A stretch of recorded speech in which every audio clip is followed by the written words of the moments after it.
No vídeo de hoje eu quero trazer para vocês um reflexo de uma notícia que o presidente Lula deu à revista Reuters. Vamos lá, eu chamei aqui de independência do STF e Trump. A notícia é da Folha. STF não dá a mínima para o que Trump fala e nem pode dar, diz Lula. O presidente diz a Reuters que corte julga ex-presidente com base nas falas das pessoas que trabalharam com ele. Aí acho que é importante tocar nesse assunto, porque isso nos tange, isso nos é trazido constantemente pela mídia durante o dia inteiro e se faz necessário que nós tenhamos alguma reflexão a respeito disso. E eu achei por bem trazer um contexto breve, né? O Brasil já enfrentou com os Estados Unidos dois momentos de relações exteriores, né? A nossa condição frente ao parceiro econômico, político e país que divide o continente conosco. Nós já tivemos um alinhamento automático, ou seja, todas as medidas americanas, todas as medidas estadunidenses, melhor dizendo, eram automaticamente introjetadas na política brasileira e seguidas como um sacrossanto documento e uma cartilha básica de movimento das instituições do governo.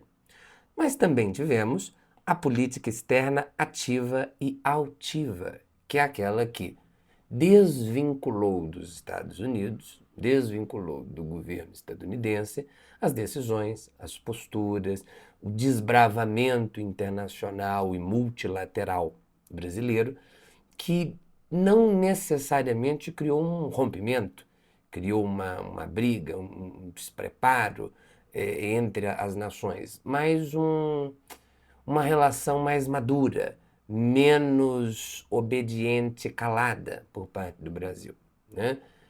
A proposta do governo Lula, e tem sido essa proposta nos seus outros dois governos, é, obviamente, né, fica claro isso, uma política externa ativa e altiva. Nós tivemos na ditadura militar brasileira, que se iniciou em 64, um alinhamento automático, né? Mas trouxe aqui para vocês um dado muito interessante que nem mesmo os generais brasileiros que estavam no governo na época tinham uma postura de obediência cega, porque o Geisel, o general Ernesto Geisel, que foi presidente do Brasil, atuou de maneira soberana, né, como o chefe do Estado, chefe do governo, e rompeu um acordo militar com os Estados Unidos por crises humanitárias, movimentações políticas, né? Posteriormente houve a discussão se o rompimento foi com os Estados Unidos ou se foi categoricamente na questão do acordo militar. E isso, para nossa discussão, não suscita interesse, porque, ainda que fosse um ou outro, a discussão atual é: o governo americano não tem o condão, ou seja, não tem a condição, não tem o poder de palpitar, gerenciar o governo brasileiro, as ações das instituições brasileiras.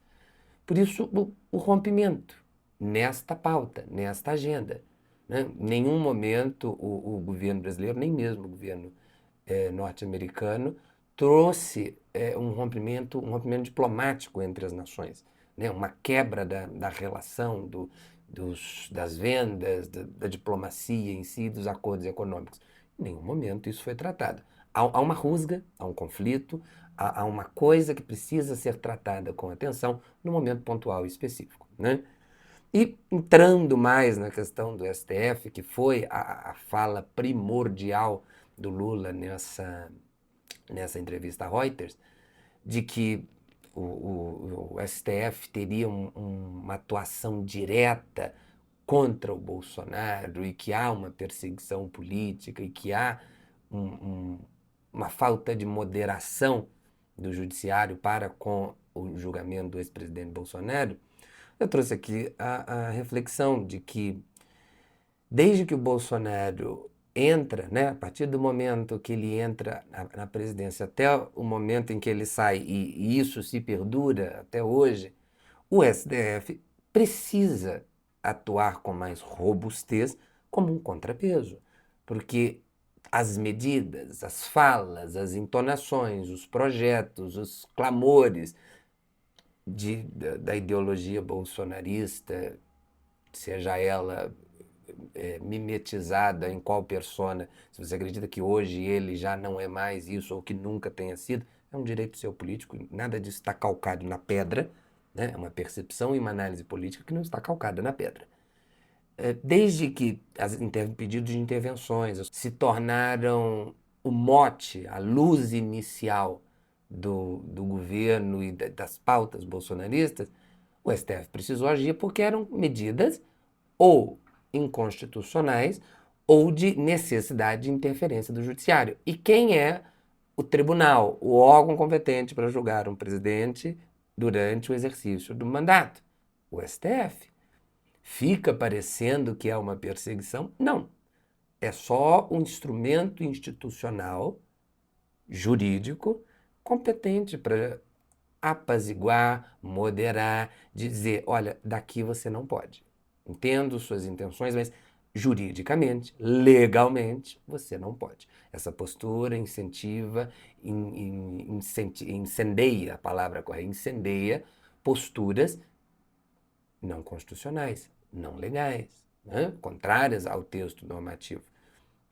Então, não há de se falar. E outra coisa que foi trazida e que foi questionada é a questão do lawfare, que seria a utilização do judiciário, das leis, do arcabouço jurídico para perseguição política, né?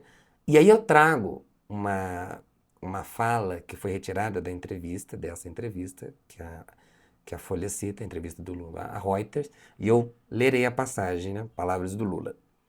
Não tem nada inventado. Não é a oposição que está acusando o Bolsonaro.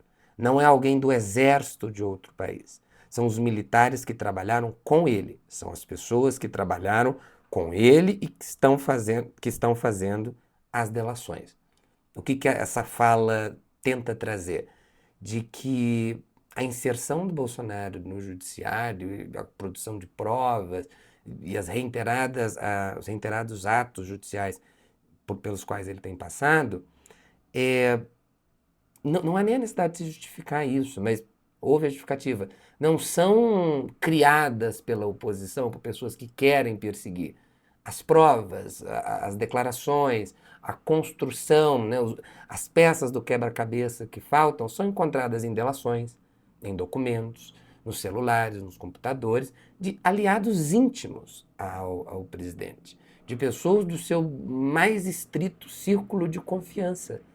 Portanto, a alegação do lawfare, ou seja, a perseguição judicial por parte da oposição, não vê a luz do dia, não se caracteriza, porque não é a oposição que está produzindo direto ou indiretamente provas.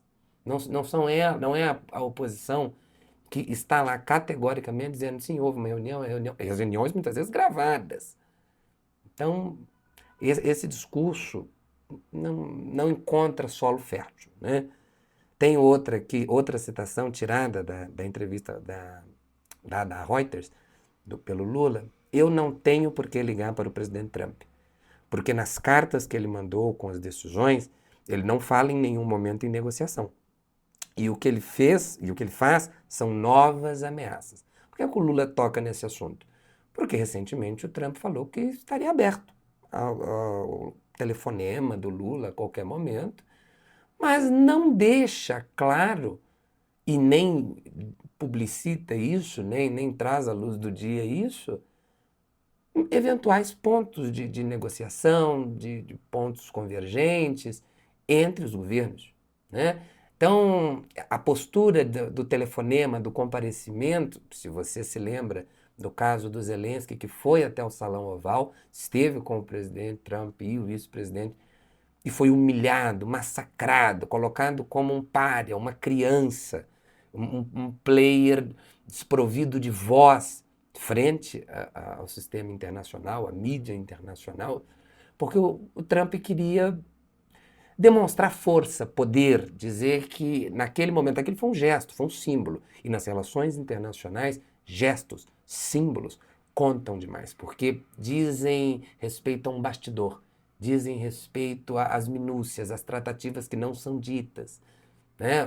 O consenso que foi encontrado no público, no descortinar, carrega em si um background, carrega em si um off, uma negociação de pé de ouvido, de cochicho e símbolos, gestos, expõe a percepção dessa noção ampla que se esconde no não público, né? E a fala do Lula, de modo geral, tende a blindar as instituições, que é a postura que é esperada de qualquer presidente, seja ele brasileiro, inclusive estadunidense, norte-americano, né? Vamos chamá-los de americano, como eles gostam, mas levando em consideração que a América é o continente. Essa blindagem é o mínimo, porque diz respeito ao funcionamento do Estado, diz respeito ao funcionamento da nação e da coexistência das instituições para que o Estado siga, né? Eu trago aqui, ó, o artigo 2º até me equivoquei aqui e coloquei um A, né? Não seria um Azinho aqui, seria um zerinho, porque é o 2º e 4º. Os artigos dizem respeito, esse artigo 2º, sobre a independência e a coexistência dos 3 poderes, judiciário, executivo e legislativo, né? Portanto, blindar as instituições frente a uma ameaça estrangeira que encontra eco, amparo e vozes capazes de dar maiores proporções dentro do Brasil, né? Membros do governo, membros do Congresso que repercutem falas deste governo estrangeiro que tentam minar as instituições brasileiras, né? Então, blindar é o mínimo que eu espero de qualquer presidente. Não é uma fala que homenageia, que traz um brilho e um carinho ao presidente Lula. É uma fala que tende a explicitar que, na figura do presidente, a pessoa que ocupa a cadeira, o círculo presidencial, o topo do executivo, é o mínimo que se espera. Seja que político for, de qual partido for, é o mínimo que se espera. E importantíssimo ressaltar isso, que o STF não é um ator político. Embora as decisões e as posturas do STF permeiem o meio político, porque é de competência do STF fazer os julgamentos e avaliações de constitucionalidade e julgar o Congresso, julgar o presidente, né, pelas ações no exercício do cargo. Fica uma sombra de que ele participa, de que ele interfere, mas na verdade ele simplesmente age como uma justiça comum. Ele age como o judiciário.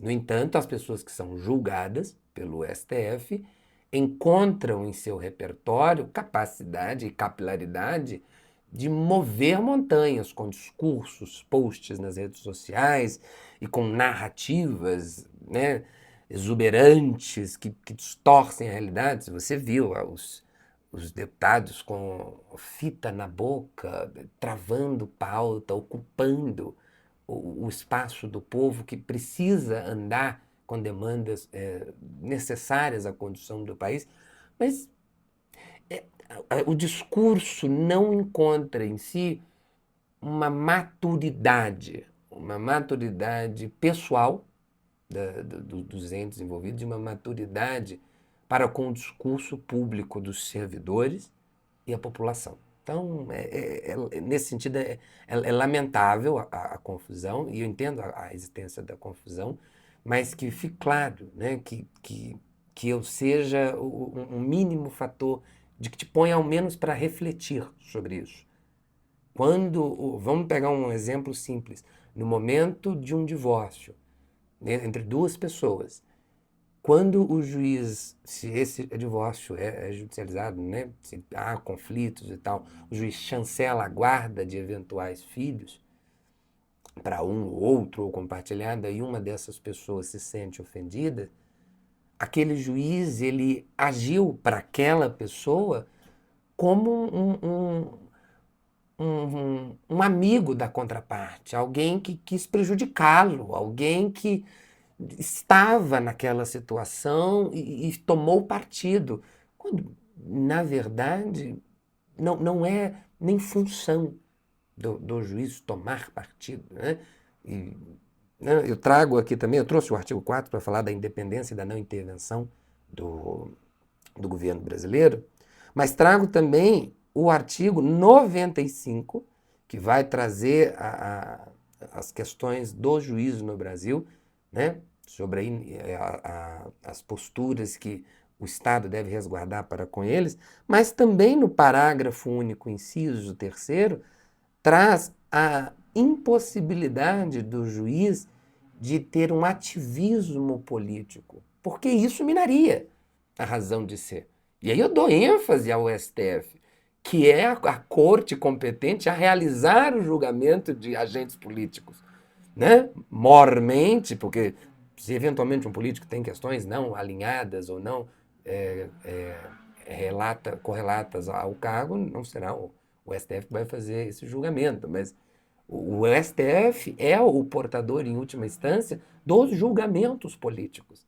Então não há de se confundir a ação jurídica de um processo, né, os atos processuais comuns previstos na lei, com uma tomada de partido, com uma condição amigável a um ou outro. Não vamos confundir uma coisa com a outra.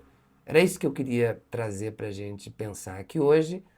Eu fico por aqui e vejo vocês no próximo vídeo. Deixo o comentário de vocês, não esqueçam de curtir e compartilhar toda essa tratativa que nós já conhecemos e ficamos por aqui. Até a próxima.